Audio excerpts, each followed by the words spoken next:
So hello bachcho, here is the question. A cloth having an area 165 meters square is shaped into the form of a conical tent of radius 5 meters.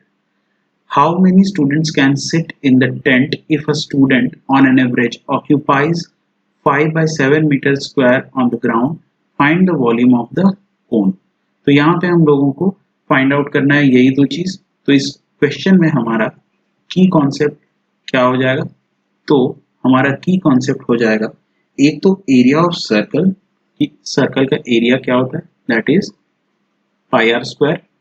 Area of circle pi r square. And second one the volume of cone. Volume of cone. So what's the volume of cone? 1 by 3 pi r square h. Okay, so let's proceed in this question. तो इसमें हम लोग सबसे पहले find out करते हैं कि जो टेंट होगा उस टेंट के बेस का एरिया कितना होगा. सो area of base of tent.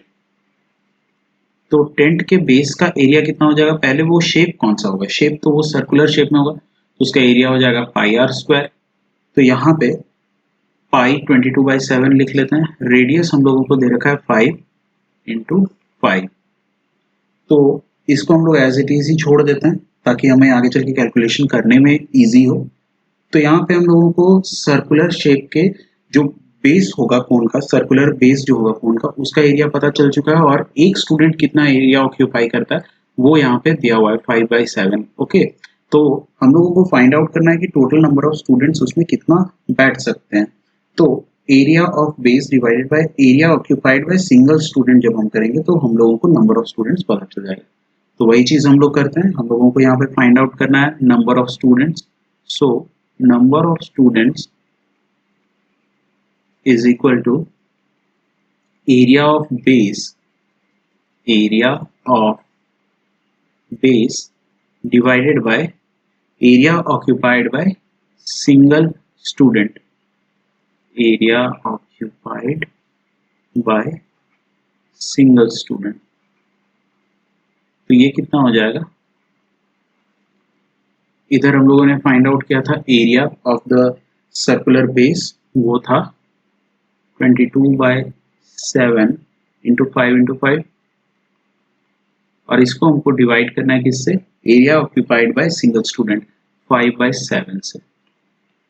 तो इसको हम लोग सिंप्लीफाई करते हैं और 5 इंटू 5 इंटू 7/5. सो ये कितना हो जाएगा? यहाँ से ये 5 और ये 5 कैंसिल आउट हो गया, ये 7 और ये 7 कैंसिल आउट हो गया. So we are left with 22 into 5. So 22 into 5 is 110. So number of students can sit. Number of students can sit will be equal to 110. Okay, so first part we are done with first part. Now we will quickly move into the second part. So second part में क्या हम लोगों को find out करना है? Volume of the cone. तो यहाँ से हम लोग जो हम लोगों को वॉल्यूम चाहिए उसके लिए हम लोगों को एक हाइट भी चाहिए होगा. तो हाइट हम लोगों के पास है नहीं, तो हम लोग कर्व सरफेस एरिया का फॉर्मूला लगाते हैं तो हम लोगों को मिल जाएगा. तो क्लॉथ का जितना एरिया था, कर्व सरफेस एरिया जो कोन का होगा वो दोनों का सेम हो जाएगा. ठीक है. So area of cloth will be equal to curve surface area of cone. Cone के कर्व सरफेस एरिया के इक्वल होगा. So what is the formula of curve surface area of cone? That is pi r l. And what is the area of cloth? 165. So will simplify it in the next slide.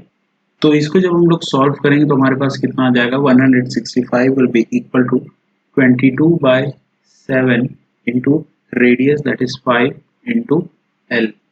सो यहाँ से हमारे पास L का value आ जाएगा और वो कितना हो जाएगा? L will be equal to 21/2. Okay, तो अब हमारे पास फॉर्मूला होता है L square is equal to R square plus H square. हम लोगों को यहाँ पे फाइंड आउट करना है H square. So H square will be equal to L square minus R square.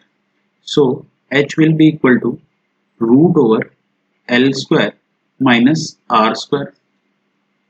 तो ये कितना हो जाएगा, l स्लैंट हाइट का वैल्यू हमको पता चल गया 21/2 whole square minus 5 whole square root over.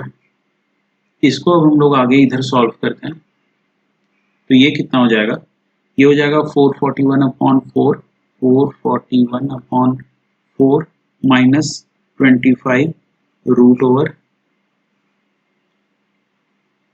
सो ये कितना हो जाएगा, ये कटने के बाद हो जाएगा 341/2। यहाँ से हम लोग 4 का रूट कर लिए तो वो आ गया 2 और 341 का जो हम लोग रूट करेंगे वो आएगा अप्रोक्सीमेटली 18.47/2। ये हम लोग क्या निकाले, हम लोग यहाँ से हाइट निकाले। सो अब हम लोगों को यहाँ से वॉल्यूम फाइंड आउट करना है, तो वॉल्यूम हम लोग नेक्स्ट स्लाइड में फाइंड आउट करते हैं। So volume will be equal to 1/3 pi r square h। So ये कितना हो जाएगा 1/3 into 22/7 into radius, that is 5 into 5, and we have found the height here 9.24 divided by 100। यहाँ से हम लोग एक काम करके इस पॉइंट को हटा देंगे तो डिवाइडेड बाय 100 हो जाएगा, ठीक है, ताकि हमारा कैलकुलेशन इजी हो सके। यहाँ से अब हम लोग कैलकुलेट करना शुरू करते हैं। तो यहाँ पे ये 308 टाइम्स में चला जाएगा, तो यहाँ से हम लोग पहले 3 से कैंसिल कराते हैं तो ये हो जाएगा 308 टाइम्स में, और फिर ये 7 से चला जाएगा 44 टाइम्स में। So we are left with 110 into 220 divided by 100। Now this 0 and this 0 and this 0 will cancel each other, तो यहाँ पे क्या बच जाएगा 242 metre cube. So this is the volume of cone। Okay, so this is our final answer. I hope you understood it very well. Thank you and all the very best.